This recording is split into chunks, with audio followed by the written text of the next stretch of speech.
Inspire is our success mantra and Sun is the right choice for you.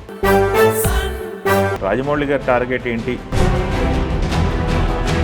అంతకుముందు భారతదేశంలో Oscar nomination అంటే వీళ్ళు ఏదో కొన్ని సినిమాలు పంపించేవాళ్ళు, ఇక్కడ లోకల్ సెలక్షన్ జరిగేది. ఇప్పుడు వాళ్ళ టార్గెట్ చాలా హ్యూజ్ టార్గెట్ పెట్టుకున్నారు వాళ్ళు. గ్లోబల్ మార్కెట్ అంటే ఇప్పుడు గ్లోబల్ మార్కెట్కి ఎక్స్ప్లోర్ అయిపోయిన తర్వాత ఇది ఎందుకు పనికిరాని నెంబర్ కావచ్చు కూడా. ఆయన బాహుబలి, ఈ RRR సినిమాల ద్వారా పాన్ ఇండియా మార్కెట్ ఓపెన్ చేసి తెలుగు హీరోలు ఎవరిని తెలుగు సినిమాలు చేయకుండా చేస్తున్నాడు.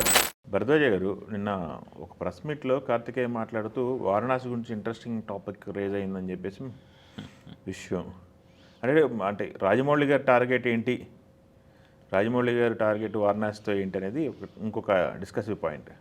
అంటే గ్లోబల్ మార్కెటింగ్కి తెలుగు సినిమాని తీసుకెళ్ళటం అనే దగ్గర వాళ్ళు ఒక ఇది ప్రయోగం చేశారు. RRR సినిమా నుంచి అది వర్కౌట్ అయింది. అదొకటను. నిన్న క్వశ్చన్ రేజ్ అయిందంటే వారణాసికి ఎన్ని ఆస్కార్లు వస్తాయి అని చెప్పేసి క్వశ్చన్ రేజ్ అయింది అక్కడ. అంటే ఎన్ని ఆస్కార్లు వస్తాయనేది ఇప్పుడు ఎలా చెప్పగలరు వీళ్ళు? అయితే ప్రయత్నం ఉంటుంది.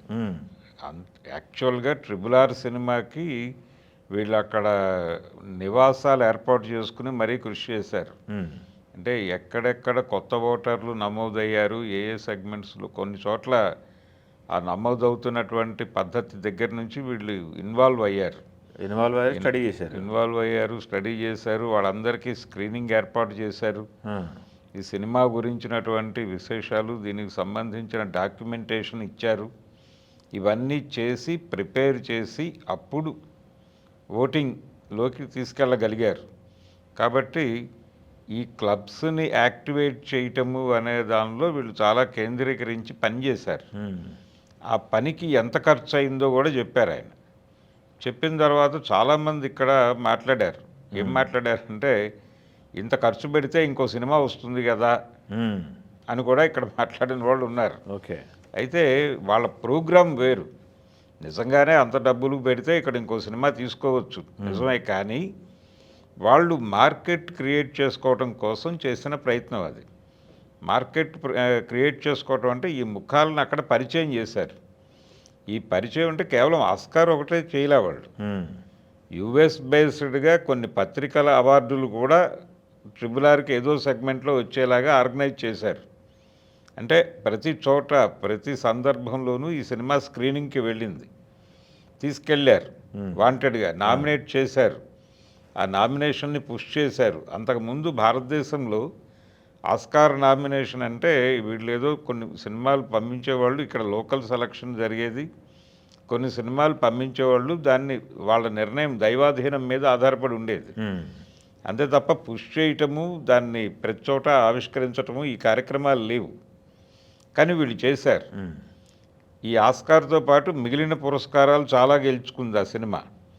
ఆ గెలుచుకోవడం అంటే ప్రతి వేదిక మీదకి వీళ్ళని పిలుస్తారు, వీళ్ళు మాట్లాడతారు, ఇండియా నుంచి వీళ్ళ రిప్రజెంటేషన్ గురించిన చర్చ వస్తుంది. అవును. తద్వారా వీళ్ళ ముఖాలు వాళ్ళకి తెలుస్తాయి, వీళ్ళ పేర్లు వాళ్ళకి తెలుస్తాయి.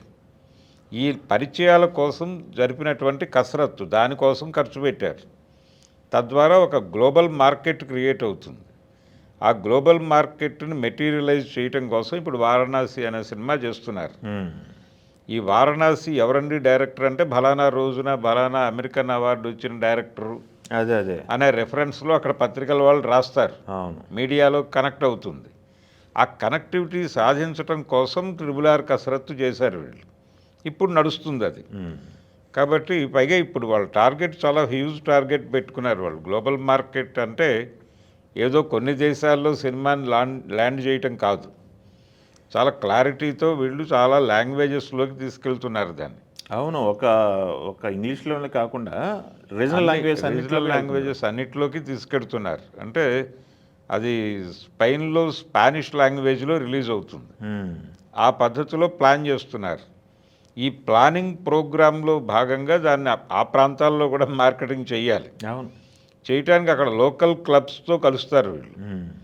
లోకల్ మూవీ క్లబ్స్ చాలా ఉంటాయి, వాటితో అసోసియేట్ అయ్యి వాళ్ళతో సంబంధాల్లోకి వెళ్ళి, మేము ఇలాంటి కంటెంట్తో సినిమా చేస్తున్నాం, ఇండియన్ మైథాలజీ బేస్డ్గా అనేది పంపించి వాళ్ళతో డిస్కషన్ చేసి ఆ క్లబ్స్లో ఓపెన్ చేస్తారు. మ్మ్. ఈ కార్యక్రమం అంతా డబ్బులు ఖర్చు పెట్టే చేస్తున్నారు వీళ్ళు, కాన్సన్ట్రేట్ చేసి. మ్మ్. దాన్ని ఆయన మాట్లాడాడు అక్కడ. ఆ టైటిల్ కూడా చాలా విచిత్రమైన టైటిల్ అనౌన్స్ చేశారు కదా మ్మ్. అవును, ఇక్కడ, ట్రబుల్ ది ట్రబుల్ అని. ట్రబుల్ ది ట్రబుల్, అవును. ఆ ట్రబుల్ ది ట్రబుల్ అనేటువంటి టైటిల్ అనౌన్స్మెంట్ సందర్భంగా ఆయన కార్తికేయ మాట్లాడుతూ, ప్రొడ్యూసర్ ఆయనకి మ్మ్. మాట్లాడుతూ ఆయన ఒక విషయం స్పష్టంగా చెప్పాడు. తెలుగు సినిమా క్యాపబుల్ సినిమా అవుతోంది, మనం మార్కెటింగ్ అనేది ప్రాపర్గా జరగటం లేదు, కానీ కంటెంట్ క్వాలిటీ అయితే గ్లోబల్ మార్కెట్కి పంపిణీ చేయగలిగిన సమర్థత ఉన్న మ్మ్. కంటెంట్ వస్తోంది ఇక్కడ. కాకపోతే మనం దీన్ని ప్రాపర్గా క్యాష్ చేసుకోలేకపోతున్నాం మ్మ్. అని ఇప్పుడు తనకు వచ్చిన అనుభవం రీత్యా ఇక్కడ ఒక మార్కెటింగ్ హబ్ ఏదో క్రియేట్ చేయబోతున్నారు వాళ్ళు. అవునవును, అంటే ఇప్పుడు సబ్జెక్ట్ వైజ్గా వాళ్ళని కన్సల్ట్ చేయాలి. అవును. చేస్తే వాళ్ళు కరెక్షన్స్ చెప్తారు. ఆ చెప్పిన కరెక్షన్స్తో సినిమా పెడితే వీళ్ళు గ్లోబల్ మార్కెట్లోకి దీన్ని పూల్ చేస్తారు. మ్మ్. అలాంటి ఒక వ్యవస్థ ఏదో ఏర్పాటు చేయటానికి ఆయన ప్రిపేర్ అవుతూ ఈ వారణాసి ఈ వ్యవహారాలని చేస్తూ మ్మ్. అలా ఒక హబ్ ఏదో ఏర్పాటు చేయబోతున్నారు అనేది నాకు అర్థమైంది ఓ, నిన్న వారి ఓహో. దీనిలో ప్రసంగంలో. ఓహో. కాబట్టి తెలుగు సినిమాకి గ్లోబల్ కనెక్టివిటీ ఇవ్వటం కోసం వీళ్ళు ఒక వ్యవస్థను ఏదో ఏర్పాటు చేయబోతున్నారు అతి త్వరలో. మాస్టర్ ప్లాన్, మామూలు మాస్టర్ ప్లాన్. ఓకే. కాబట్టి ఆ లెవెల్కి వెళ్ళాలి. ఇప్పుడు ప్రతి వాళ్ళు స్క్రిప్ట్ పట్టుకొని అక్కడికి వెళ్ళి అక్కడ ఒక కరెక్షన్, మ్మ్. అంటే ఓటీటీ కరెక్షను, శాటిలైట్ కరెక్షన్లు ఇవన్నీ చూస్తాం మనం. ఇప్పుడు గ్లోబల్ మార్కెటింగ్ కరెక్షన్ ప్రోగ్రాంలోకి తెలుగు సినిమా స్క్రిప్టు మ్మ్. వెళ్ళబోతోంది. ఇది మంచిదే, మ్మ్. ఇది మంచి పరిణామమే. ఒక అవకాశం చూపిస్తున్నారు ప్రతి ఒక్కరూ. అంటే లోకల్ సినిమాని గ్లోబల్ లెవెల్లో ప్రదర్శించటం అనే దానిలో వాళ్ళు కొంత అనుభవం ఉంది. అలాగే వాళ్ళు విస్తృతమైన అధ్యయనం చేశారు ఆ ఏరియాలో. అందుకని ఆ అధ్యయనాన్ని వాళ్ళు ఇప్పుడు మార్కెట్లో పెట్టబోతున్నారు. ఓకే. దాన్ని ఎంతవరకు ఉపయోగించుకోగలిగితే అంత ప్రయోజనం డెఫినెట్గా సినిమాకి వస్తుంది. మ్మ్. మరి ఆ ప్రయోజనాన్ని తెలుగు సినిమా ఎలా ఉపయోగించుకుంటుంది అనేది చూద్దాం. ఓకే, అదేలేండి చూడాలి. ఇప్పుడు అది కాకుండా వారణాసి ఇది అనేది ఒక కేస్ స్టడీ లాగా ఉంటుంది నాకు తెలిసి. అవును. ఏ రేంజ్కి వెళ్తుంది, ఎన్ని నెంబర్లు క్రియేట్ చేస్తుంది, ఎంత నెంబర్ అదంటే హ్యూజ్ నెంబర్ క్రియేట్ చేస్తారు. ఇప్పుడు ఉన్నటువంటి 18,000 కోట్లు అనేది అది నెంబరా అనే పరిస్థితికి తీసుకెళ్తారు. 1800 కోట్లు. 1800 కోట్లు అనేది ప్రస్తుతానికి ఉన్నటువంటి ఒక బెంచ్ మార్కు ఈ పాన్ ఇండియా మార్కెట్లో. ఇప్పుడు గ్లోబల్ మార్కెట్కి ఎక్స్ప్లోర్ అయిపోయిన తర్వాత ఇది ఎందుకు పనికిరాని నెంబర్ కావచ్చు కూడా. ఓ, అది క్రియేట్ అయిపోయిన తర్వాత పరుగు పందెం అక్కడికి మొదలవుతుంది. అంటే ఇప్పుడు ఆల్రెడీ రాజమౌళి మీద ఒక క్రిటిసిజం ఉంది. ఆయన బాహుబలి, ఈ RRR సినిమాల ద్వారా పాన్ ఇండియా మార్కెట్ ఓపెన్ చేసి తెలుగు హీరోలు ఎవరిని తెలుగు సినిమాలు చేయకుండా చేస్తున్నాడని ఓకే, ఒక విమర్శ ఉంది. అదే ఇప్పుడు నెక్స్ట్ ఆఫ్టర్ వారణాసి తెలుగు హీరోలు ఎవరిని పాన్ ఇండియా సినిమాలు కూడా చేయనివ్వట్లేదు. ఇతను గ్లోబల్ మార్కెట్ గురించి మాట్లాడుతున్నారు ప్రతివాళ్ళు. ఎవరైనా డైరెక్టర్ ఇప్పుడు స్క్రిప్ట్ పట్టుకుని వెళితే కొంచెం గ్లోబల్ మార్కెట్, గ్లోబల్ కనెక్టివిటీ గురించి ఆలోచించండి అని చెప్తారు హీరో గారు. అబ్బా, చెబితే మళ్ళీ వీళ్ళు వెనక్కి వచ్చి కూర్చోవాలి గ్లోబల్ మార్కెట్కి సినిమాని ఎలా సెట్ చేయాలి అని. దానికి సంబంధించిన కరెక్షన్ ఏజెన్సీ కూడా ఒకటి పెట్టబోతున్నారు అనేది ఇప్పుడు ఇతను క్లారిటీ ఇచ్చాడు. అదే. సో అక్కడ స్క్రిప్ట్ పెట్టి పాస్ అయ్యి ఆ తర్వాత హీరోని అప్రోచ్ అవ్వాల్సిన పరిస్థితి. ఓకే. సో ఒక కొత్త ఏరియాలోకి తెలుగు సినిమాని మూవ్ చేసేటువంటి ప్రయత్నం వారణాసి నుంచి జరుగుతోంది. ఆయన బాహుబలితో మార్కెట్ని ఇక్కడి నుంచి పాన్ ఇండియాకి షిఫ్ట్ చేశాడు. అవును. ఇప్పుడు ఈ సినిమాతో గ్లోబల్కి తీసుకెళ్తున్నాడు. అదే.